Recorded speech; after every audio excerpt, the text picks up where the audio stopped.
गीता अध्याय 15 के श्लोक 16-17 में 3 प्रभु बताए हैं। ये 3 प्रभु कौन हैं? किस प्रभु की शरण में जाने के पश्चात जन्म और मरण समाप्त हो सकता है? 3 प्रभुओं में सबसे उत्तम परमात्मा कौन है? कैसा है? उसका क्या नाम है? इन सभी गूढ़ रहस्यों को जानने के लिए अवश्य सुनिए जगत गुरु तत्वदर्शी संत रामपाल जी महाराज के अमृत वचन। गीता अध्याय नंबर 8 के श्लोक नंबर 8, 9, 10 में कहा कि जो उस परमात्मा सच्चिदानंद घन ब्रह्म की भक्ति करता हुआ अंत समय में शरीर त्याग कर जाता है और अपने प्राण यानी जीव को, श्वास को बरकुटी के माध्यम में स्थिर कर लेता है, अपने आप हो जाता है। इस भक्ति से अपने आप होगा सब क्रियाएं। जैसे इंजन स्टार्ट कर दिया और गाड़ी ओके है तो अपने आप गियर लगते हैं, गियर चलेंगे, ब्रेक सारे काम ऑटोमेटिक करेंगे तो उनको जब हैंडल किया जाएगा। तो इसी प्रकार इस परमात्मा की सतभक्ति से ये शरीर रूपी गाड़ी स्टार्ट हो जाती है, अंदर की सब क्रियाएं प्रारंभ हो जाती हैं। और कहते हैं फिर इस भक्ति के बल से, योग बल से, भक्ति योग माने साधना, इस तीनों जाप के मंत्र की भक्ति की शक्ति से ये त्रिकुटी पर चला जाता है। ये जीव त्रिकुटी पर जब मृत्यु के समय जब शरीर छूटेगा उसके बाद की बात, अंत समय में फिर वहां जा करके इन तीनों मंत्रों का वहां हिसाब होगा, जिसके विषय में गीता जी अध्याय नंबर 18 के श्लोक नंबर 66 में कहा है इस गीता ज्ञानदाता ने कि सर्वधर्मान परित्यज माम एकम शरणम व्रज अहम तवा सर्व पापे भयमोक्षामि मा शुच। अपनात्मा इन अनाड़ियों ने, अज्ञानियों ने, तत्व ज्ञानहीन व्यक्तियों ने, जिनको केवल संस्कृत तो आती थी, तत्व ज्ञान से परिचित नहीं थे, उन्होंने यहाँ भी अनरस कर दिए। 18वें अध्याय के 66वें श्लोक में व्रज का अर्थ कर दिया, मेरी शरण में आ जा। व्रज माने जाना होता है, आना नहीं होता। सर्वधर्मान परित्यज माम, ये गीता ज्ञानदाता कह रहा है, ये ब्रह्म कह रहा है, ये सर्वब्रह्म कह रहा है जिसका ओम नाम है। ये कहता है कि मेरे सतर की जितने भी आध्यात्मिक यानी धार्मिक पूजाएं हैं, सर्वधर्मान परित्यज माम, मेरे सतर की सब पूजाएं, परित्यज माने छोड़ दे, माम माने मुझ में, मेरे में, मेरे सतर की जितनी पूजाएं हैं वो सब त्याग दे। एकम शरणम व्रज, एकम अद्वितीय परमात्मा जिसके बराबर दूसरा ना हो, सर्वशक्तिमान उस परम अक्षर ब्रह्म की शरण में व्रज माने जा। अहम तवा सर्व पापे भय मोक्षामि मा शुच, अहम तवा सर्व पापे भय मोक्षामि मा शुच, कि फिर मैं तुझे सब पापों से छुड़वा दूंगा, तू चिंता मत करे। पुण्यात्माओं,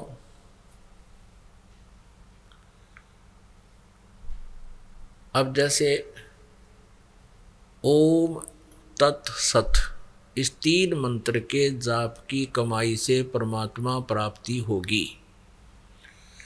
हम ओम नाम है ये ब्रह्म का, हम क्या करते रहे, ओम नाम यानी ब्रह्म साधना करके ब्रह्मलोक को प्राप्त कर लेते। ब्रह्मलोक के अंदर इस काल ने बहुत बड़ा छल किया हुआ है। उस ब्रह्मलोक को डिवाइड किया है 5 हिस्सों में। एक तो महा इंद्र बना दिया, जो अच्छी आत्माएं होती हैं वो अपने पुण्य के आधार पर वहाँ का राजा बन जाता, कंट्रोलर, मैनेजमेंट करने वाला। और भी अच्छी पुण्य आत्माएं हैं तो उनके लिए उस रेस्टोरेंट को विभाजित कर रखा है, उस स्वर्ग को, स्वर्ग कहो चाहे रेस्टोरेंट कहो, जहाँ प्राणी अपने पुण्यों का, अपनी पूंजी का ही नाश करता है और वहाँ की सुविधाएं प्राप्त कर लेता है। इस काल ने उसको डिवाइड किया हुआ है। महा इंद्र का लोक, उसके ऊपर फिर 4 नकली लोक बना रखे हैं, सतलोक नकली, डुप्लीकेट, ऊपर के लोकों की नकल करवा रखी है दुर्गा से। अपनी शक्ति से इसने बनवा रखे। नकली सतलोक, नकली अलखलोक, नकली अगमलोक और नकली अकहलोक बनवा रखे। तो जो पुण्यकर्मी प्राणी हैं, जो जिन्होंने ओम नाम का जाप अत्यधिक किया हुआ है, वो ब्रह्मलोक में चले जाते हैं और उस रेस्टोरेंट में अपनी पूंजी खत्म करके वापस जन्म मृत्यु में आ जाते हैं। तो हम ऐसे अपना नाश करते रहे भक्ति का, पुण्यों को स्वर्ग में, महास्वर्ग में नष्ट कर देते और पाप जो होते थे उनको नरक में भोगते या 84 लाख योनियों में भोगा करते थे। अब परमात्मा के मंत्र से, इस 2 मंत्र के जापते सतनाम से और साथ में सार नाम के प्रभाव से हमारे सभी पाप नष्ट हो जाते हैं। हमारे केवल पुण्य शेष रह जाते हैं, भक्ति शेष रह जाती है। तो हम क्या करते रहे, ओम नाम का जाप तो स्वर्ग में नष्ट कर दिया, बाकी पाप नरक में 84 लाख योनियों की, कुत्ते गधे सूरों की शरीरों को भोगते रहे, हम कष्ट उठाते रहे उन पापों के कारण। यहाँ 18वें अध्याय के 66वें श्लोक में गीता ज्ञान दाता स्पष्ट कर रहा है कि मेरे सतर की ओम नाम की जो साधना पूजाएं हैं, धार्मिक अनुष्ठान पूजाएं हैं, जो धर्म धार्मिक क्रियाएं हैं, या ये यज्ञ आदि है, 5 यज्ञ है, मेरे सतर की हैं ये, इनको मुझ में छोड़ दे, इनका प्रतिफल मत ले मुझसे, क्योंकि हम स्वर्ग में नष्ट करते थे, महास्वर्ग में वेस्ट करते थे या संसारिक सुख मांगते थे। ये मुझ में दे दे, इसके बदले में मैं अपना टैक्स तेरा, क्योंकि हम काल के लोक में रह रहे हैं। ये कहता है तेरा ये जितना भी मेरा कर्जा है तेरा, इससे मुक्त कर दूंगा तुझे, और फिर तू उस सर्वशक्तिमान एकम शरणम व्रज माने जा। जैसे गीता जी अध्याय नंबर 18 के श्लोक नंबर 62 में भी इसी परम अक्षर ब्रह्म की शरण में जाने को कहा है, ना कि श्री कृष्ण जी ने अपनी शरण माने को नहीं कहा। यदि ऐसा कोई बताता है तो स्वयं भी भ्रमित है और मानव समाज को भी वो गुमराह कर रहा है, दिग्भ्रष्ट कर रहा है। वो अज्ञानी व्यक्ति है, उसके उस अज्ञान को सुनकर जीव अपना जीवन नष्ट कर जाता है। तो यहाँ गीता जी अध्याय नंबर 18 के श्लोक नंबर 66 में कहा कि मेरी सब प्रकार की पूजाओं को मुझ में छोड़कर उस सर्वशक्तिमान शरण की शरण में जा, फिर मैं तुझे यहाँ कुत्ते गधे सूअर नहीं बनाऊंगा, अपनी कैद में नहीं रखूंगा, तुझे बरी कर दूंगा। सीधी सी बात है। अब हम क्या करेंगे, जैसे 8वें अध्याय के 8, 9, 10 में यही स्पष्ट किया है कि जो उस सच्चिदानंद घन ब्रह्म की साधना करता है, परम अक्षर ब्रह्म की पूजा करता है, उस 3 मंत्र के जापता है, अंत समय में वो भी भक्ति के योग बल से, भक्ति की शक्ति से, इस मंत्रों की कमाई से वो त्रिकुटी में पहुंच जाता है। त्रिकुटी में जाकर के वहाँ पूरा अकाउंट होता है, वहाँ इस काल का हेड ऑफिस है, वहाँ परमात्मा उनको पूर्ण गुरु के रूप में होते हैं और ओम नाम के जाप की कमाई इस काल के एक न्यायाधीश बना रखा है। स्वयं सामने नहीं आता, इसने एक चीफ जस्टिस बना रखा है जिसको धर्मराज बोलते हैं। उसके ऑफिस में जाके परमात्मा इस दास के रूप में अपनी उस सतभक्ति करने वाली आत्मा के साथ जाएगा, और जैसे वकील होते हैं जो कोर्ट में जाकर के अपने क्लाइंट की सारी वो बताते हैं कि ये क्या चाहता है, ये क्या कहना चाहता है, ऐसे परमात्मा गुरु रूप में जाएंगे और कहेंगे ले तू अपने ओम नाम की कमाई रख और कैंसिल कर इसको बरी कर यहाँ से। जैसे कोर्ट ने जुर्माना कर रखा हो और उसको नहीं भरने पर उसको सजा दे देते हैं, तो कहते हैं जुर्माना लो और बरी करो, वो बरी कर देते हैं। तो ये कहता है ऐसे ही सर्वधर्मान परित्यज माम एकम शरणम व्रज, मेरे सतर की सब धार्मिक पूजाओं को मुझ में छोड़कर तो उस सर्वशक्तिमान परम अक्षर ब्रह्म की शरण में व्रज माने जा। फिर अहम तवा सर्व पापे भयमोक्षामी, मैं तेरे को जो कर्जा तेरे को जुर्माना किया उससे मैं मोक्ष कर दूंगा, या कुत्ते गधे सूर बना कर तंग करता था, दंड देता था, पाप कर्म भुगवाता था, कहता मैं उससे तुझे बरी कर दूंगा। तो ये है इसका वास्तविक अर्थ 18वें अध्याय के 66वें श्लोक का और 18वें अध्याय के 62वें श्लोक का। अब फिर क्या होगा, जैसे वो जो तत् मंत्र का और सत मंत्र की कमाई, जो ओम और तत् ये 2 अक्षर का मंत्र है। ओम ब्रह्म का है, तत् ये परब्रह्म का है, अक्षर पुरुष का है। गीता जी अध्याय नंबर 15 के श्लोक नंबर 16 और 17 में जो 3 प्रभु बताए हैं, 3 पुरुष बताए, तो उसमें जो अक्षर पुरुष है उसका मंत्र है ये तत्। इस तत् मंत्र की जो कमाई गुप्त होगी वह ओम तत्सत ये नहीं, और हरि ओम इसका ला दिया तो बिल्कुल गलत हो गया सारा ही काम। ओम तत्सत भी बोलना गलत है, ऐसा जाप नहीं है। इसकी विधि भी 3 प्रकार से है, त्रिविध समर्था है। तो उस तत् मंत्र की जो कमाई है वो हमने इस अक्षर पुरुष को देनी है, क्योंकि इसके 7 शंख ब्रह्मांडों से हमने पार होके जाना है। या सब ने अपनी अपनी जुरिडिक्शन बना रखी है, सीमा बना रखी है, और सब ने अपने टैक्स लगा के काम चलाते हैं। यहाँ सब का यही व्यवस्था है। यहाँ का राजा भी ऐसे ही जनता से टैक्स लेकर ही अपना गुजारा और व्यवस्था, सेना वगैरह करता है, और उनके देश से आने जाने का भी कोई व्यवस्था करता है तो वहाँ का भी वो चार्ज लेते हैं। ऐसे ही इस अक्षर पुरुष के 7 शंख ब्रह्मांडों से हम पार करके जाएंगे तो वो जो तत्व मंत्र की कमाई इसको दे देंगे। अब वो सत मंत्र रहा, वो जिसको सार नाम भी कहते हैं, इस सार नाम की कमाई से, सत मंत्र की कमाई से हम भंवर गुफा पार करके सतलोक में पहुंच जाएंगे, 12वां द्वार पार कर जाएंगे, 12वें द्वार पर हम पहुंचेंगे और वहां परमात्मा सतपुरुष वो परम अक्षर ब्रह्म प्राप्त होगा, जहां जाने के बाद फिर लौटकर प्राणी कभी वापस नहीं आता, संसार में नहीं आता। अभी तक हमें केवल 10 द्वारों की ही जानकारी दी गई थी। 10वां द्वार अंतिम माना जाता था। ये वेद ज्ञान था, इन 4 वेदों का ज्ञान था। इन 4 वेदों में इनकम्प्लीट नॉलेज है, इनकम्प्लीट स्पिरिचुअल नॉलेज है, अधूरा आध्यात्मिक ज्ञान है। और इन 4 वेदों का ही कोड वर्डों में संक्षिप्त ज्ञान जो है श्रीमद् भगवत गीता में है।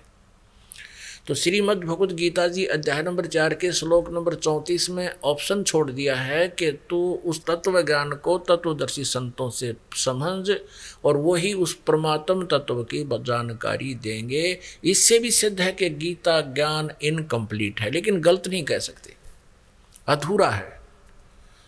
और ऐसे ही 4 वेदों का सारांश ये है ही। यजुर्वेद अध्याय नंबर 40 के श्लोक नंबर 10 से लेकर 13 में ये वेद ज्ञान दाता वही है जो गीता ज्ञान दे रहा है, ये ब्रह्म है। ये 40वें अध्याय के 15वें श्लोक में कहता है कि वायु अनिलम अमृतम अथिदम भस्मांतम शरीरम ओम कर्तु समर कल्बे समर और कर्तुम समर। और यजुर्वेद 40वें अध्याय के 17वां श्लोक अंतिम श्लोक है यजुर्वेद का, और अंतिम अध्याय है 40वां।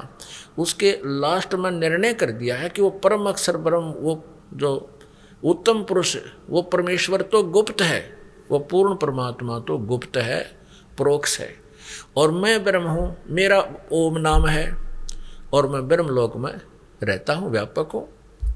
अहम खम ब्रह्म, ओम मेरा अक्षर है, मेरा मंत्र है, और मैं ब्रह्म उस ब्रह्मलोक रूपी दिव्य आकाश में रहता हूँ। श्री देवी भागवत में 7वें स्कंद में गीता प्रेस गोरखपुर से प्रकाशित 562-63 पृष्ठ पे स्वयं दुर्गा जी कहते हैं, हिमालय जी को ब्रह्म के बारे में जानकारी देते हुए कहते हैं उसका ओम नाम है, और उस ओम नाम के जाप से तो ब्रह्मलोक प्राप्त होगा, अन्य कोई पूजा मत कर, सब साधनाएं छोड़ दे, अपने सतर की देवी जी कहती है मेरी पूजा भी त्याग कर, केवल उस ओम का जाप करे, फिर तो ब्रह्म को प्राप्त होगा और वो ब्रह्म लोक रूपी दिव्य आकाश में रहता है। वह ब्रह्म लोक रूपी दिव्य आकाश में स्थित है। ऐसे ही यजुर्वेद अध्याय नंबर 40 के श्लोक नंबर 17 में कहा है, मैं तो ब्रह्म हूं, अहम ब्रह्म खम ओम, मेरा ओम नाम है और मैं उस ब्रह्मलोक रूपी दिव्य आकाश में सचित हूं, अंतरिक्ष में। और वो परमात्मा तो पूर्ण परमात्मा तो परोक्ष है, गुप्त है, ये नहीं जानता उसके विषय में। तो इसलिए 40वें अध्याय के 15वें श्लोक में कहा कि ओम करतु समर कलवे समर करतुम समर, यदि मेरी साधना करनी है तो ओम नाम का जाप काम करते करते सिमरण करना। जैसे श्रीमद् भगवद गीता अध्याय नंबर 8 के श्लोक नंबर 7 में कहा कि अर्जुन तू युद्ध भी कर, मेरा सिमरण भी कर, यानी युद्ध से कठिन काम कोई नहीं हो सकता। और उसमें भी कहता सिमरण करना, भूलना नहीं इसको। तो ऐसे वेद बता रहे हैं, यजुर्वेद 40वें अध्याय का 15वां श्लोक, ओम कर्तु समर किलवे समर और कर्तुम समर, ओम नाम का जाप काम करते करते सिमरण कर, विशेष कसक के साथ सिमरण कर और मनुष्य जीवन का प्रथम कर्तव्य जान के इसका सिमरण कर, यानी इस कसक से कर। तो इसे दो बात तो ये सिद्ध होगी। अब जो दास लाना चाहता है इस सारे विवरण को, 40वें अध्याय के 10 से लेकर 13 श्लोकों में कहा है कि कोई तो कहता है उस परमात्मा को कि वो उत्पन्न नहीं होता, यानी निराकार है। कोई कहता है वो अवतार धार कर आता है, वो उत्पन्न होता है, वो साकार है। तो इसमें बताया है कि इस साकार और निराकार की, उस परमात्मा की यथार्थ जानकारी भी वो तत्वदर्शी संत बताते हैं, वो उनसे सुनो। और ऐसे ही कहा कि कोई तो जिसने अक्षर ज्ञान हो गया किसी भी भाषा विशेष का, तो उसको विद्वान कह देते हैं, और जिसको अक्षर ज्ञान नहीं है उसको अविद्वान कह देते हैं। विद्वान और अविद्वान की परिभाषा भी वो तत्वदर्शी संत ही बताएंगे, उनसे सुनो। इससे सिद्ध है कि वेद ज्ञान भी इनकम्प्लीट है। तो वेद ज्ञान भी इनकम्प्लीट है, कंप्लीट नॉलेज नहीं है, स्पिरिचुअल नॉलेज नहीं है, यानी पूर्ण अध्यात्म ज्ञान नहीं है। और वही ज्ञान चारों वेदों का श्रीमद् भगवत गीता में है। तो ये भी इनकम्प्लीट नॉलेज है, स्पिरिचुअल नॉलेज है, ये कंप्लीट नॉलेज नहीं है, अखिलम नहीं है, अखिलम अध्यात्म नहीं है ये। तो इसलिए इन चारों वेदों में केवल ब्रह्म तक का ज्ञान रहा है, और उसके बाद तत् और सत जो मंत्र हैं इनकी जानकारी सूक्ष्म वेद में है, जो परमात्मा सच्चिदानंद घन ब्रह्म कबीर देव जी की कबीर वाणी में वर्णित है, जो इस दास के समझ में आई है। क्योंकि उस ज्ञान को समझना, पहले तो ये 4 वेद ही समझ में नहीं आए, इनका आज तक ये अक्षर के संस्कृत के ज्ञाताओं को नहीं समझ में आया। तो यहाँ जो प्रसंग चल रहा है, तो उसी प्रकार फिर ये सूक्ष्म वेद जो है कबीर वाणी, ये कबीर पंथियों के समझ में नहीं आई आज तक।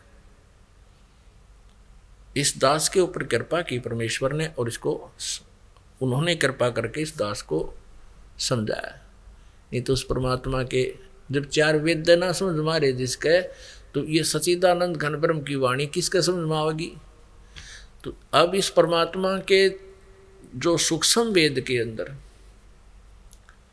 4 वेदों का, 18 पुराणों का, इन उपनिषदों का और श्रीमद् भगवद गीता का भी ज्ञान है, और इससे अलग भी ज्ञान है। ये कंप्लीट स्पिरिचुअल नॉलेज है, ये पूर्ण अध्यात्म ज्ञान है। अब पुण्यात्माओं, अब जो आज का जो सत्संग प्रारंभ हुआ था जिस विषय पर कि ये पुण्यात्माएं जो मानव शरीर प्राप्त करके परमात्मा की खोज में लगे हैं, वे विशेष पुण्यकर्मी प्राणी हैं। वैसे तो जिनको मानव शरीर प्राप्त होता है वे पुण्यात्मा हैं, उनसे भी जैसे कहते हैं ना,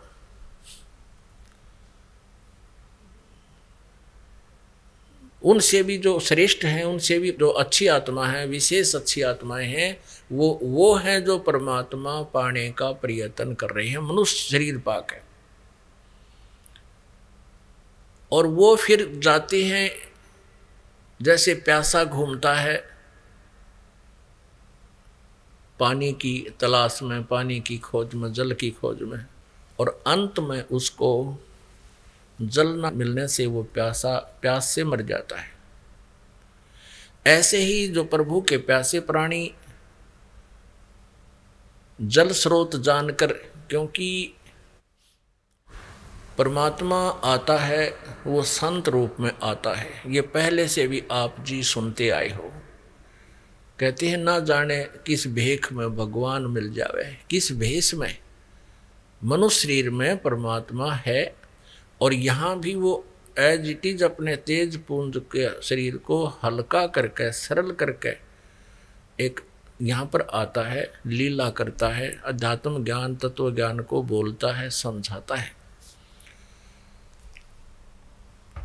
तो ये सभी को ये मालूम है आत्मा को कि वो परमात्मा संत रूप में आता है, और जब वो संत रूप में आता है तो वो भगवान उसकी शरण में आने से, उस संत की शरण में आने से उसको विशेष लाभ होता है। और वो परमात्मा यानी पूर्ण ब्रह्म, अब पूर्ण ब्रह्म ऑब्लिक पूर्ण संत, सतगुरु। अब परमात्मा हमने मानना छोड़ दिया कि भगवान नहीं होता, वो तो परम संत होता है जो प्रभु जैसे गुण रखता है।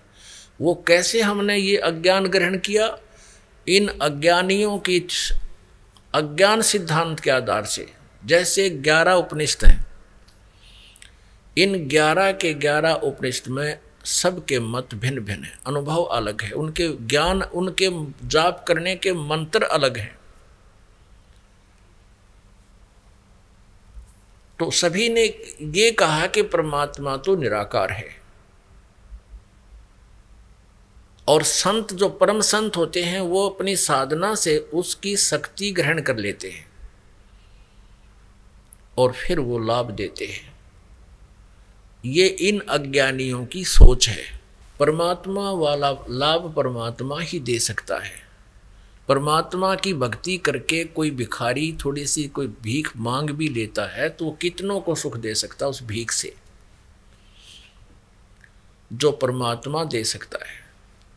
तो परमेश्वर स्वयं आते हैं, एक सिंपल मैन की तरह रहते हैं। ये भी स्पष्ट करते हैं ऋग्वेद मंडल नंबर 1 और सूक्त नंबर 31 मंत्र 17 में स्पष्ट किया है कि वो मनुष्यवत अग्नि, वो परमात्मा, हे परमेश्वर आप मनुष्य की तरह आते हो, आपकी लीला में ऐसा लिखा है। आप प्रत्येक युग में पहले भी आए हो और फिर उसी रूप में आइए और हमें दर्शन दीजिए और हमारा अज्ञान हटाइए, हे मनुष्यवत, हे मनुष्य जैसे भगवान है। तो यहाँ क्या बताया है कि ये प्यासी आत्मा कोई मंदिर में जाते हैं, कोई मस्जिद में जाते हैं दुख निवारण या परमात्मा पाने के लिए, धनी बनने के लिए, कोई गुरुद्वारों में जाते हैं, कोई चर्चों में जाते हैं। इसके अतिरिक्त कोई न कोई अनुष्ठान यज्ञ आदि भी करते रहते हैं। इसके अतिरिक्त कोई पर्वत पर जाते हैं, किसी गुफा में पता लगता है कि वहाँ कोई साधु संत रहते हैं, वहाँ जाते हैं। या कोई तीर्थों पर जाते हैं। तीर्थ क्या है? जहाँ पर कोई संत ऋषि साधक ने अपनी साधनाएं की हैं या कोई विशेष घटनाएं वहाँ घटी हैं, वो यादगारें हैं, तो वहाँ जाते हैं उस परमात्मा के पाने के लिए और संकट निवारण कराने के लिए। और कुछ किसी अन्य अनुष्ठान को भी करते हैं। अब परमात्मा अपनी सच्चिदानंद घन ब्रह्म की वाणी में कहते हैं कि पर्वत पर्वत में फिरा, अपनी महिमा आप बताओ परमात्मा, आप आरती, आप साजे, आप किंगर, आप बाजे, आप ताल झां जनकारा, आप नचे अब देखन हारा। कहे कबीर ऐसी आरती गाऊं, आप मध्य आप समाऊं। अब अपनी महिमा मालिक ने अपने ऊपर ही बोल के सुनानी पड़ी, क्योंकि दूसरे को कोई कह दे तो वो नाराज हो जाता था, सुनता नहीं था। आप ही वो एक अच्छे भक्त की भूमिका करते हैं कि एक दास रूप में भक्त को कैसे रहना चाहिए यदि उसने परमात्मा पाना है, और आप ही एक श्रेष्ठ नागरिक के रूप में लीला करते हैं, और आप ही वो जगत गुरु होते हैं, सतगुरु होते हैं। भगवान तो वो स्वयं है ही है, परमात्मा तो वो है ही है। तो क्या बताते हैं, स्वयं ही अपना भेद देने के लिए कहते हैं कि कहाँ तुम घूम रहे हो, कोई पर्वत पे, कोई पहाड़ों पे, कोई गुफाओं में, कहीं कुछ, कहीं परमात्मा के लिए भटक रहे हो। कहते हैं पर्वत पर्वत में फिरा, कारण अपने राम में, राम जैसे संत मिले हैं, जिन सारे सब काम। अब वो संत, राम जैसे संत मिल गए, यानी सतगुरु कहो चाहे भगवान कहो, परमात्मा कहो, एक ही बात। क्योंकि सतगुरु परमात्मा ही हो सकता है, अन्य कोई सतगुरु कहते हैं वो सतगुरु नहीं है, वो नकली है। अब जैसे ये राधा स्वामी धन धन सतगुरु, अड़िए जय गुरुदेव आड़े, ठाकुर जी आड़े, महाराज आड़े, ये भी सतगुरु तो नीचे फीत नहीं लाते अपने उस ज्ञानदाता के, और इनके उस नकली सतगुरुओं को क्या कहेगा पता नहीं अध्यात्म के बारे में। अब वो सतगुरु नकली है, सतगुरु स्वयं परमात्मा होता है। इस थ्योरी को भी वो मानते हैं। वो कहते हैं जो गुरुजी आए हैं ये सतगुरु हैं, यही भगवान है, और फिर ये ऊपर जाकर भगवान में ही मिल जाते हैं। ऊपर सतलोक में परमात्मा निराकार है। और इनकी एक पुस्तक है सारवचन राधा स्वामी वार्तिक नसर, उसके दूसरे वचन में कहते हैं, ये श्री शिवदयाल जी, इनके सतगुरु का ज्ञान है ये, कि सतनाम और राधा स्वामी एक मुकाम है, एक स्थान है। राधा स्वामी अलग स्थान है, सतनाम एक न्यारा स्थान है। और ऐसे तीसरे वचन में भी यही कहते हैं कि सतनाम अलग स्थान है, राधा स्वामी अलग स्थान है। फिर चौथे वचन में कहते हैं इसे सारवचन राधा स्वामी वार्तिक में, कि राधा स्वामी सबसे ऊंचा स्थान है, मुकाम है, और यही परम पुरुष का नाम है, पूर्ण धनी का। ये राधा स्वामी यो स्थान भी है, इसका नाम भी है। चलो, इस राधा स्वामी स्थान से 2 स्थान नीचे सतनाम का स्थान है। इनकी अकल पर पर्दा पड़ रहा। ये सतनाम को स्थान बतावें, मुकाम बतावें, और फिर सतनाम का स्थान बतावें, स्थान का स्थान है।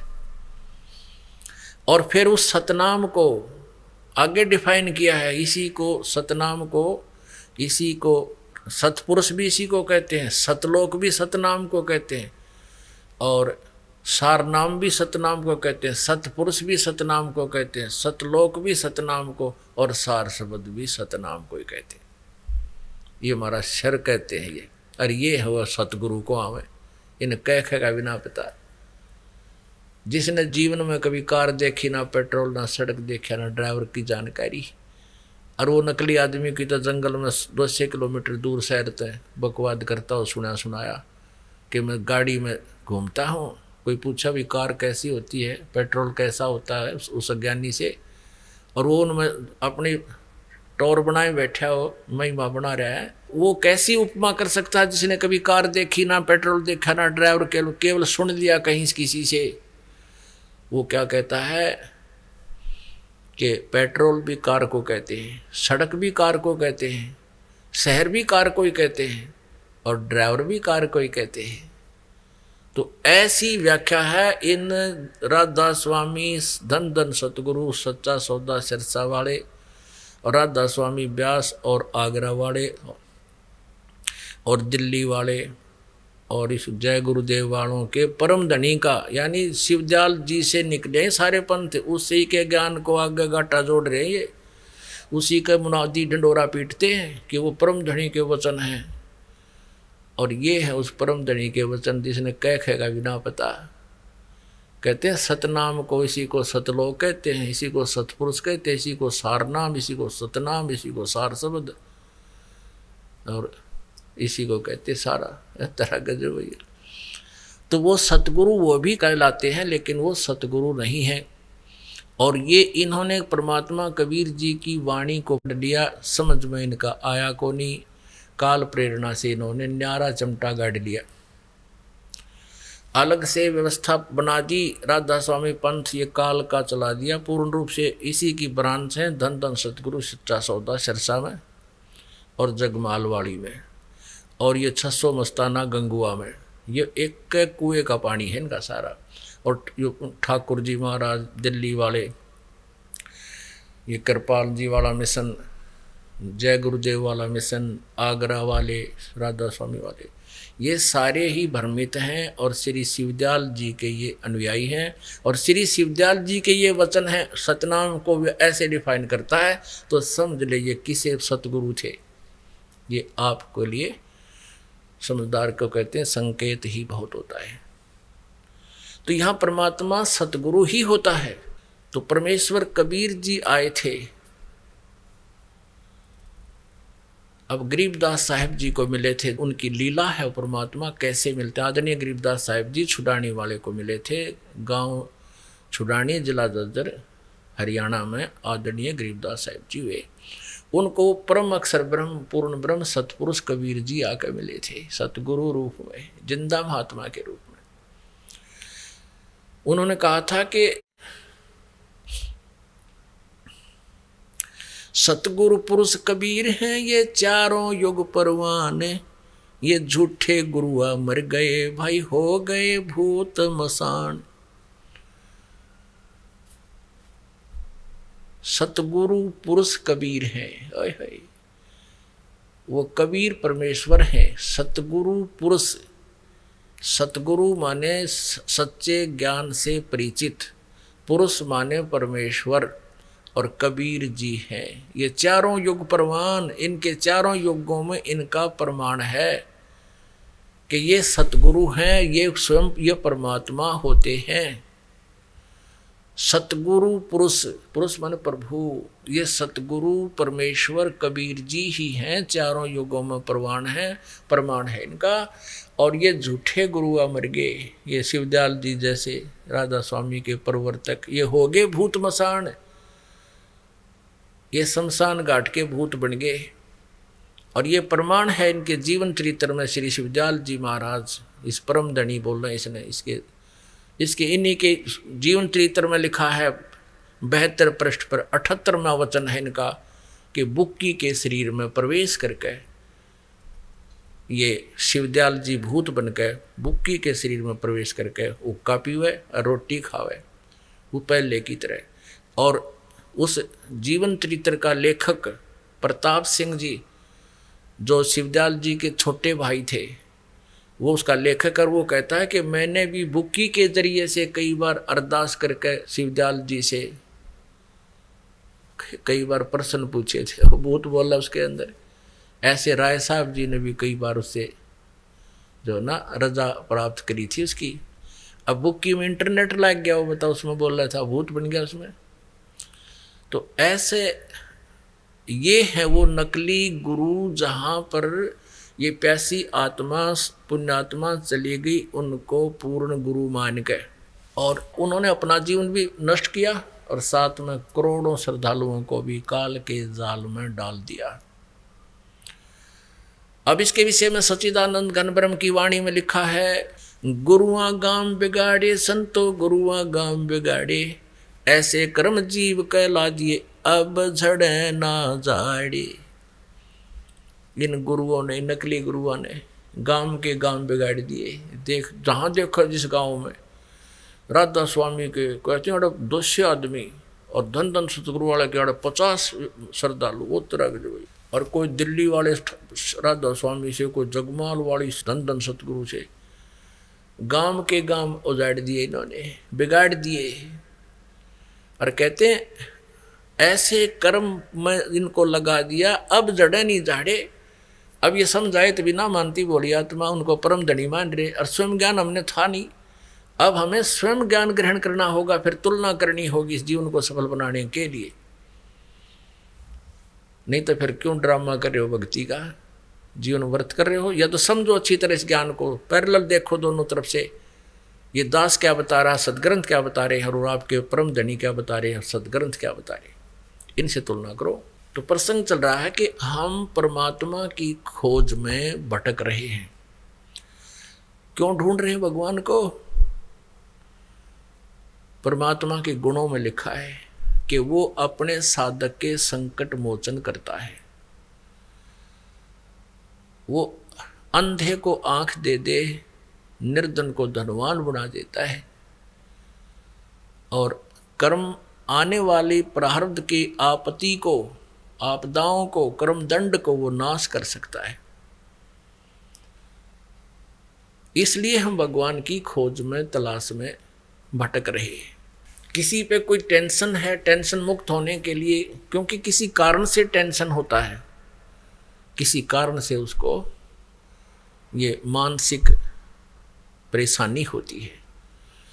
वो जाता है किसी संत के पास, वहाँ कोई आराम नहीं मिलता, फिर दूसरे के पास, फिर तीसरे के पास, फिर नहीं कुछ राहत मिलती, तो वो कैसे टेंशन रिमूव करता है, टेंशन लेस कैसे होता है कि वो फिर घुट्टी लाने लग जाता है, शराब पीने लग जाएगा। अब शराब पी के, दारू पी कर पड़ गया, उठते फिर टेंशन शुरू। वह को टेंशन मुक्त हो गया कौन सा? वो तो बेहोश हो गया, उसको पता नहीं रहा, उसकी सब क्रियाएं बंद होगी दिमाग की, वो फिर होश में आते, फिर वह टेंशन एज इट इज। ये काय का टेंशन मुक्त हुआ। अब शराब पीवेगा तो दूनी टेंशन क्यों? धन का नाश, घर में कड़ा, बच्चों पर बुरा असर, ये कई टेंशन और तैयार होगी। फिर कोई धन प्राप्ति के लिए, कोई निर्धन है, अपना सोचा मेरा गुजारा ठीक हो जाए, और धन यानी जैसे हम किसी दूसरे व्यक्ति को देखते हैं, उसके पास कार है, कोठी है, बढ़िया है, हमारा भी प्रयत्न होता है कि हमारे पास भी कार हो, कोठी हो, बढ़िया रोजगार हो, अच्छे कपड़े पहनो। तो इसके लिए सबसे बड़ा स्रोत परमात्मा ही माना जाता है, उसी की खोज में ये प्राणी चलता है। इसी प्रकार नकली गुरुओं के पास जो शास्त्र विधि त्याग का मनमाना आचरण बताते हैं, मनमाना साधना बताते हैं, जैसे कोई 5 नाम देता है, ओंकार, रंकार, ज्योति, निरंजन, सोहम और सतनाम, ये 5 नाम काल के। कोई हठ योग बताता है, 2.5 घंटे सुबह, 2.5 घंटे शाम, ये भी काल साधना है, व्यर्थ साधना है। और कोई कुछ मंत्र देता है उनमें सिवाय, ये भी मंत्र ठीक नहीं, ओम भगवते वासुदेव, ये भी मंत्र उपासना का नहीं है, शास्त्र अनुकूल नहीं है। हरे राम हरे कृष्ण, राधे श्याम, राधे राधे श्याम राधे सीताराम, ये मंत्र भी शास्त्र विधि त्याग के मनमाना आचरण है, क्योंकि ये पवित्र सदग्रंथों में प्रमाणित नहीं है, न श्री मद् भगवत गीता में और न ही पवित्र चारों वेदों में। अपने आत्माओं यहाँ पर थोड़ा डिफरेंस बताते हैं, थोड़ा ये भेद देते हैं कि फिर वो व्यक्ति धनी होने के लिए इन साधनाओं को करता है संतों से प्राप्त करके या किसी के कहने मात्र से, उससे भी उसको कोई राहत नहीं होता। तो फिर वो क्या करता है? वो रिश्वत लेने लगता है, वो चोरी करने लगता है, डाके मारता है, मिलावट करता है। उससे उसको धन प्राप्ति नहीं हो सकती, धन वृद्धि नहीं हो सकती, और उससे उसको राहत नहीं मिल सकती। क्योंकि मान लीजिए किसी ने धन इकट्ठा कर लिया, चोरी कर ली, मिलावट कर ली, उससे पैसा इकट्ठा कर लिया और उसके भाग्य में है नहीं वो, उसने तो बाई फोर वैसे कर लिया अपनी तगड़मबाजी तय। तो फिर क्या होगा कि या तो कोई बालक बीमार हो जाएगा, कोई घर का सदस्य इतना भयंकर बीमार होगा, उसको कोई ऐसा ला इलाज बीमारी हो जाएगी, असाध्य रोग हो जाएगा कि वो पैसा जो उसने कमाया था वो सारा का सारा उसके ट्रीटमेंट में या कोई व्यवसाय में एक ऐसा झटका लगेगा कि वो सब नाश हो जाएगा। एक व्यक्ति बताता था कि मैं भैंस लेकर आया कहीं, मुश्किल से तब कुछ जुगाड़ हुआ था पैसे का, यानी कुछ 2-4 हज़ार घर पे जोड़े, 5-4 हज़ार किसी रिश्तेदार से लोन लिया, 8-9 हज़ार की भैंस लाया। वह भैंस दे दी डुप्लीकेट, यानी वह 8-9 महीने की ब्याई हो चुकी थी। उसके नीचे ताज़ी ब्याई भैंस का एक काटू ला दिया, कटिया बच्चा, और वो तीसरे दिन नाइट की, दूध नहीं दिया, नए दूध हुआ थी को ना, वह गर्भवती नहीं थी। अब वह कहता 2,500 में तो वह बेचनी पड़ी, और बालक रोवन न्यारे क्यों 6 महीने साल भर में मुश्किल तो दूध होया था। फिर वो बता रहा था, इस ज्ञान से परिचित होने के बाद कहने लगा, जी एक दिन मैं जा रहा था किसी कामवश, वहाँ देखा कि एक 4 व्हीलर उलट रहा है, 2 भैंस मरी पड़ी हैं बहुत अच्छी, और वहाँ पर वही व्यक्ति खड़ा है जो जिसने मेरे से धोखा किया था, एक मेले से लाया था मैं। अब उसने एक भैंस की एक व्यक्ति के साथ धोखा करके वह 2,500 की भैंस 9,000 में बेचती, उसकी 2 भैंस एक के दुर्घटना मर गई। अब कहने का भाव यह है कि जो हम 2 नंबर का पैसा इकट्ठा करते हैं वो तो रह नहीं सकता, क्योंकि परमात्मा ने उसके भाग्य में नहीं लिख रखा, और उसको कमाने के लिए जो उसने पाप इकट्ठे किए किसी, अब जिस गरीब आदमी ने मुश्किल से भैंस प्राप्त की थी, लोन था उस पर, बच्चों की उमंग थी, दूध पीवाएंगे, लस्सी पीवेंगे, घी खाएंगे, और फिर वो दूध दिया नहीं उसने, वो बच्चे रोए और धनी रोए जिसने कोई इतना घाटा हो गया, गरीब व्यक्ति जिसका आगे कोई सोरस नहीं, तो वो बद्दुआएं जो पाप उसको हुए वो न्यों के न्यों रहेंगे, वो क्षीण नहीं हुए। धन चला गया जो उसने इकट्ठा किया था, होकंड कुरुख उसके भाग्य में नहीं था, तो वो पाप फिर भोगेगा, कुत्ता बनेगा, किसी का गधा बनेगा, किसी का बैल बनेगा, वो पाप तब भोगने पड़ेंगे, और वो पैसा रहा नहीं जो 2 नंबर से यानी दूसरे तरीके से इकट्ठा किया था। और परमात्मा क्या करेगा फिर, वो परम अक्षर ब्रह्म आपके पाप नाश करेगा, आपके भाग्य में नहीं है तो भी देगा यदि आपको आवश्यक होगा।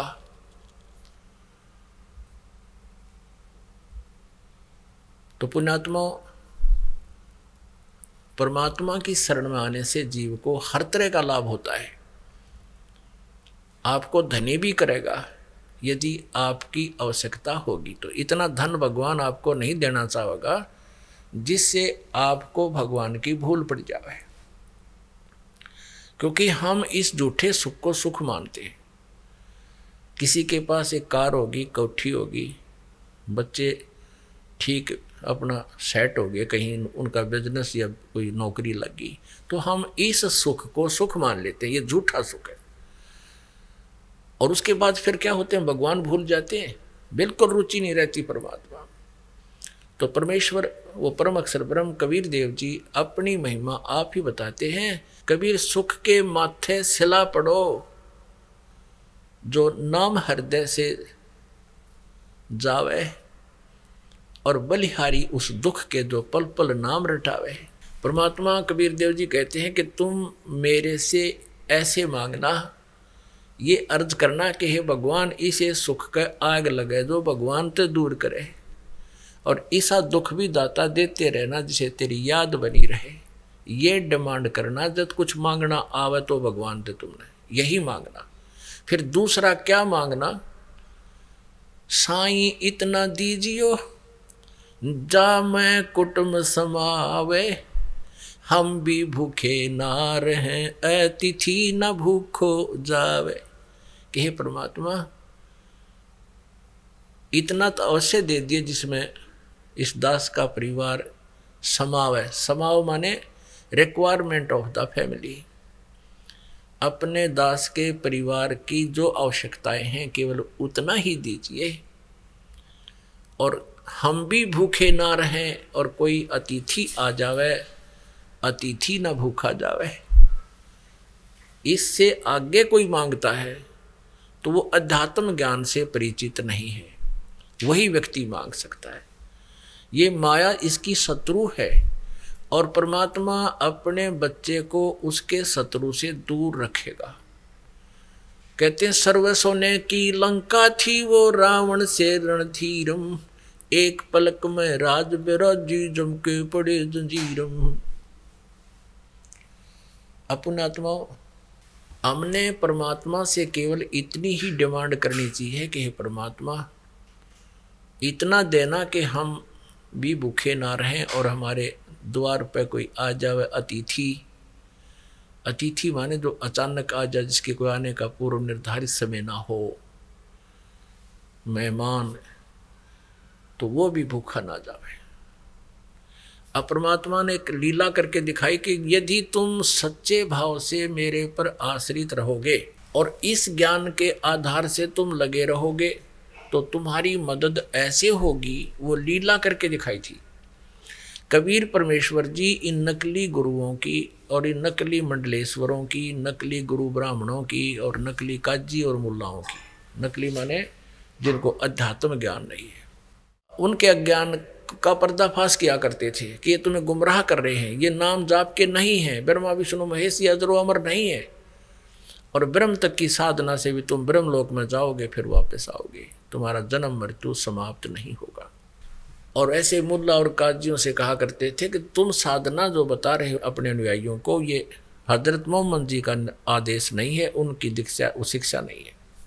नबी मोहम्मद नमस्कार है, राम रसूल कहाया, 1,80,000 को सौगंध जिन नहीं कर चलाया। अरस कुर्स पर अल्लाह तख्त है, खालिक बिन नहीं खाली, और वो पैगंबर पाक पुरुष थे साहिब के अब्दाली। जिन महापुरुषों की आड़ लेकर तुम कहते हो हजरत मोहम्मद जैसे और उनके 1,80,000 अनुयायी जो थे वो तो पवित्र आत्माएं थी, उन्होंने कर्द नहीं चलाया। 1,80,000 को सौगंध कसम है उनकी कि उन्होंने कभी भी मांस नहीं खाया और ऐसे तुम्हारी तरह गले नहीं काटे बकरी गायों के गऊओं के। वह पैगंबर पाक पुरुष थे साहिब के अब्दाली। जैसे अब्राहिम नाम के एक महापुरुष हुए हैं इसी ईसाई और मुसलमान धर्म के अंदर, उन्होंने किसी काम से अपने पुत्र की कुर्बानी देने की ठान ली और अपने इकलौते पुत्र को कुर्बान करने का आकाशवाणी हुई कि कुर्बानी दे तो अपने पुत्र की दे। उसको लेकर के पहाड़ पर चला गया, बच्चे को बताया नहीं कि मैं तुझे काटूंगा। बच्चे को काटने को तैयार हुआ तो भगवान का आकाशवाणी हुई कि खबरदार दे, इस बालक को हाथ लगाया, इसको मत मार बेटा। भगवान अल्लाह कोई मांस खाता है? तो उसने उसी समय बच्चे को हटा नहीं मारा। तो कहने का भाव ये है कि कुर्बानी ये लगे बकरियां की कुर्बानी देने, इस संकल्प करके उनका डुप्लीकेट काम शुरू कर दिया तुमने। तो कहने का भाव ये है कि परमात्मा ये कहा करते थे, उनको समझाया करते थे कि एक मुल्ला मस्जिद में कुक है, एक पुकारे बोका, इनमें कौन स्वर्ग को जागा, मुझे लाग रहा धोखा। परमात्मा कहा करते, एक तो मुल्ला आवाज लगा रहा है मस्जिद में, हे अल्लाह अकबर, हे पूर्ण परमात्मा, हे कबीर भगवान, हे कबीर अल्लाह, इस बकरे की रूह को स्वर्ग में स्थान देना जिसको वो काट रहे हैं नीचे। हर तरह के जब परमात्मा कबीर जी कहा करते थे कि अल्लाह तुम्हारे बाप का नौकर नहीं है, तुम्हारे कहने से उसको स्वर्ग में भेज देगा और तुम उसको मार के खाओ। यदि तुम्हारा ये प्रोसेस ठीक है, गाय या बकरे को तुम काट देते हो कलमा पढ़ के, कलमा माने एक मंत्र है, और कहते हो कि हमने इसको हलाल कर दिया, धीरे धीरे मारा, हिंदुओं की तरह बेरहम से नहीं मारा, झटके से नहीं मारा। अरे मृत्यु कर दी, ला तेरे गड़न में काटे, लाला कर देंगे, ला करवा कौन सा मुल्ला का जी करवा होगा, और वो एक कलमा बोल देंगे जो तुम बकरे और गाय की गर्दन काटते हो। देखेंगे तुम स्वर्ग में जाते हो तो फिर डरते क्यों हो, कटवाओ। परमात्मा कहते हैं जय या रूह, रूह माने आत्मा, जय या रूह ते भिस्त पठाई तो कर तदबीर कबीला बाई। यदि तू इस प्रोसेस को फाइनल और सत्य मानता है तो अपने परिवार ने तू ऐसे बिस्मल करके दिखा दे, कर तदबीर कर इसकी, जब मान जाएंगे तेरा ये क्रिया ठीक है। इन बातों से दुखी होकर के परमात्मा के साथ बहुत बदसलूक किया हिंदू और मुसलमान के गुरु पीरों ने। उन्होंने सब हथियार अपना लिए, बदनाम उनको करने की चेष्टा की, जान से मारने की चेष्टाएं की, उनके सामने ऐसी कंडीशनें रख दी, वो भी परमात्मा ने पूरी कर दी, फिर भी ना माने। तो पुण्यात्मा आखिर में उन्होंने क्या सोचा, मिलकर हिंदू और मुसलमानों के नकली गुरु पीरों ने परमात्मा कबीर जी के बारे में झूठी चिट्ठी लिख दी पूरे भारतवर्ष में। इन साधु संतों के डेरा में कबीर नाम का दुल्हा काशी में, और एक भंडारा करेगा, सभी को बुलाया है और 3 दिन का भंडारा होगा। और प्रत्येक भोजन के उपरांत यानी सुबह और शाम खाना खाने के बाद एक दोहर देगा। दोहर होती थी बहुत बढ़िया कंबल खेस होया करते, दौर यानी इसकी हाथ से बुने हुए होते थे कपड़े पहले खद्दर के, और वो बहुत अच्छी होती थी, बहुत कीमती होती थी। तो ऐसा वो चद्दर समझो, बहुत बढ़िया चद्दर है। और एक असरफी यानी एक सोने की मोहर, जो आज जिसकी कीमत 25-30 हज़ार है, वैल्यू तो वही थी उस समय की, ला लो अब चाहे आज की लगा लो। और आज उस दोहर की कीमत कम से कम भी 5,000 रुपये होगी जो उस समय होती थी। तो एक समय में इतनी तो तुम्हें वो भेंट देंगे, एक दोहर और एक मोहर असरफी। इस लालच में सारे मंडलेश्वर अपने सभी शिष्यों को सबको लेकर पहुंच गए, 18 लाख व्यक्ति। और परमात्मा क्या करते थे, कबीर देव जी एक अच्छे नागरिक की भूमिका बता रहे थे कि ऐसे रहा करो, भक्ति किया करो। तुम जितना भी कपड़ा वो बुनते थे, धानक रूप में, जुलाहा रूप में लीला करते थे, उन्हें उदाहरण देते थे। गरीब एक निर्धन व्यक्ति की भूमिका करके दिखाते थे कि परमात्मा पाने के लिए घने धन की जरूरत नहीं है, घने धन की आवश्यकता नहीं है, मालिक जैसे राखे नो रहना, लेकिन भक्ति करते रहना। तो उन्होंने वो क्या करते थे, जैसा भी हफ्ते 10 दिन में जो भी उनकी उस जुलाहे की जो झाड़ी बनती थी, मेहनताना बनता था, उसमें से क्या करते थे, अपने घर का आटा नमक मिर्च ले आते थे, आटा दाल, और बाकी का भंडारा कर देते थे, दान कर देते थे, यानी भोजन भंडारा करा देते थे। भक्तों को सत्संग के रूप में बुला के सत्संग सुनाते, भगवान की कथा सुनाते और आहार करा देते थे। संग्रह संचन नहीं करते थे। तो ऐसी गरीबी स्थिति में शाम का आटा नहीं घर पर, शाम का आटा घर पर बस सुबह का हो या ना हो, इस स्थिति में मालिक रहते थे। और उधर से 18 लाख व्यक्ति आगे ये चिट्ठी ले लेकर के कबीर भंडारा करेगा। अब समय के भाव से थोड़ा संक्षिप्त में सुनाएंगे। जब परमात्मा अपनी कुटिया में बैठे थे, आदरणीय रविदास साहब जी जो परमेश्वर कबीर जी के बहुत निकट रहते थे, वो सुबह सैर सपट्टे को जाने लगे फ्रेश होने के लिए। उन्होंने देखा कि 18 लाख व्यक्ति साधु संत हैं, सभी के पास पत्र है कि कबीर भंडारा करेगा, काशी वाला धानक दुल्हा।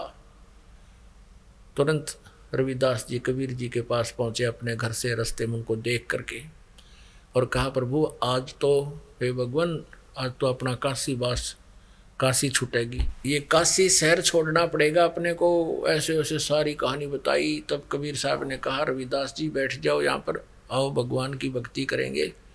आपत्ति को परमात्मा ही टाल सकता है, या तो बेइज्जती होगी, और कोई बात नहीं, अंदर से कुंडी लगा ले और बैठ जा, ले माला, भगवान की भक्ति करेंगे।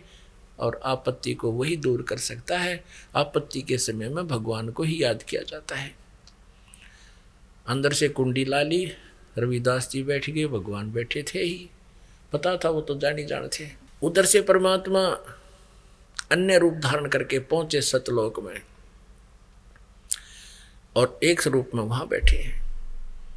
वहां से जब परमात्मा ने यहाँ से अलार्म कर दिया था कि मैं आ रहा हूँ और ऐसे ऐसे तैयारी करो, सतलोक में सचखंड से यानी 9 लाख बैलों के ऊपर सारा भोजन भंडारा वहां से लेकर, और परमात्मा एक केसो नाम के बंजारा रूप बना के, बंजारा होते थे पहले, बैलों के ऊपर ट्रांसपोर्टेशन होती थी, ट्रांसपोर्ट का काम बैलों पर होता था, बैल गाड़ियां भी नहीं थी, और उसमें 100 1000 500 एक लाइन में बैलों को पकड़ के एक दूसरे से बांध कर चलाया करते थे। उनके ऊपर एक किसी शहर से बूरा ले ली, दूसरे से कणक ले ली, ऐसे आदान प्रदान वो करा करते, उनको बंजारे कहा करते, बिजनेस में नॉन एज बंजारा।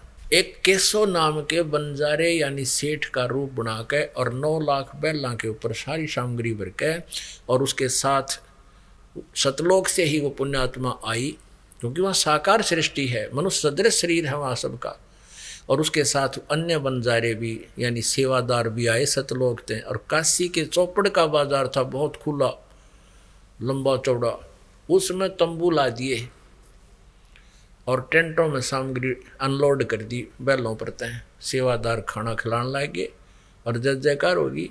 कोई पूछा आप कौन हो, मैं केशव हूँ, कबीर परमेश्वर का, कबीर जी का पगड़ी बदलियार हूँ, मैं उसका मित्र हूँ। उनका संदेश गया था कि छोटा सा भंडारा कुछ सामान लेते आना।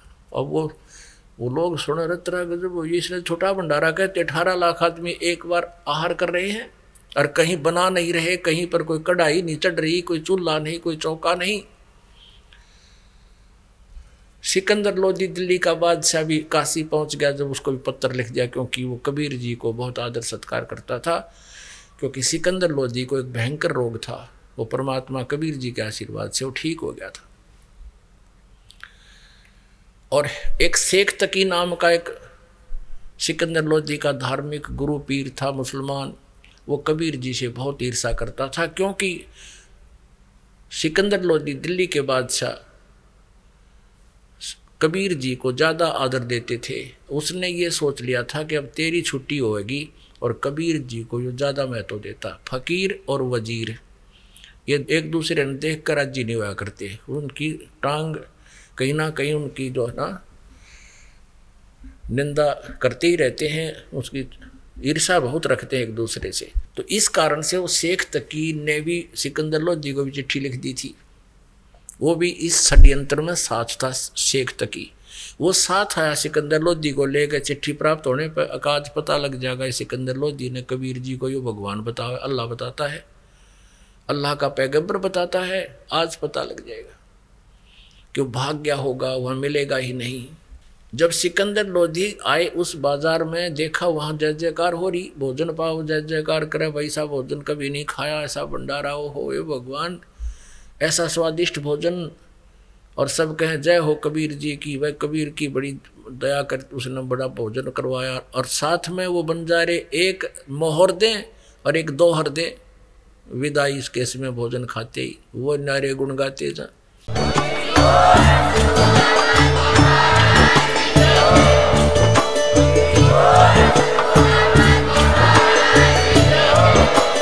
आप सुन रहे थे जगत गुरु तत्वदर्शी संत रामपाल जी महाराज जी के मंगल प्रवचन। अधिक जानकारी के लिए विजिट कीजिए हमारी वेबसाइट www.jagatgururampalji.org। संत रामपाल जी महाराज जी के शुभ आशीर्वाद से पूरे विश्व भर में 500 से भी ज्यादा नाम दीक्षा केंद्र हैं, जिन पर संत रामपाल जी महाराज जी द्वारा ऑनलाइन निशुल्क नाम दीक्षा दी जा रही है। अपने नजदीकी नाम दीक्षा केंद्र का पता करने के लिए संपर्क करें 8222880541।